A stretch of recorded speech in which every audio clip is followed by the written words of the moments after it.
கர்த்தருடைய பரிசுத்த நாமத்துக்கு மகிமை உண்டாதாக. நாளில் ஒரு வேத வசனத்தை நாம் தியானிக்கும் போது எசேக்கியேல் தீர்க்கதரிசியின் புஸ்தகம் 38ஆம் அதிகாரம் 7ஆம் வசனம் சொல்லுகிறது, நீ ஆயத்தப்படு, உடனே கூட உன் எல்லா குற்றத்தையும் நீ ஆயத்தப்படுத்தி நீ அவர்களுக்கு காவலனா இருன்னு சொல்லி வேதத்துல வாசிக்கிறோம். பாருங்க, நம்ம ஆயத்தப்படுகிறோம்.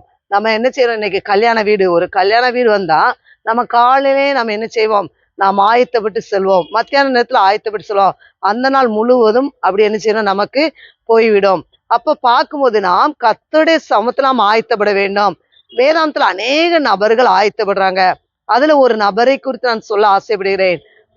ஆபிரகாமை குறித்து வேதத்துல வாசித்து பார்க்கும்போது ஆதியாகமம் 22ஆம் அதிகாரம் 3ஆம் வசனம் இவ்வாறு சொல்லுகிறது, ஆபிரகாம் அதிகாலையில் எழுந்து தன் கழுதின் மேல் சேனங்கட்டி என்று சொல்லி வேதத்துல வாசிக்கிறோம்.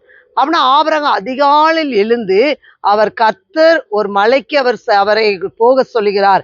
இந்த மலையில போய் நீ உன் குமாரனே எனக்கு தகன பலியாக பலியிடுன்னு சொல்லி அங்கு கர்த்தர் அவனுக்கு சொல்லுகிறார்.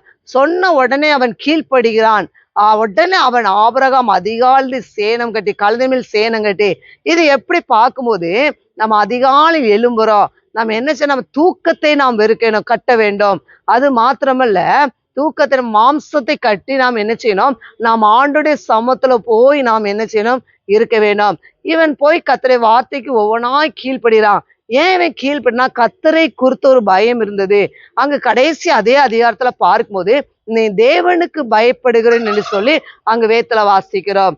எனவே அன்பு தேவனுடைய ஜனமே, நாம் எல்லாவற்றிலும் உலக காரியங்களை காட்டிலும் நாம் கர்த்தருடைய காலத்தில் முதலிடம் கொடுத்து நாம் அவருடைய சமூகத்தில் ஆயத்தப்பட்டவர்களாய் நாம் அவருக்கு முன்பாதாக நாம் நிற்கும் போது நாம் தேவனுக்கு பயப்படுற ஒரு மனுஷியாய், தேவனுக்கு பயப்படுற ஒரு மனுஷனாய் நாம் வாழ்ந்து அவருக்காக நாம் பிரகாசிக்க முடியும்.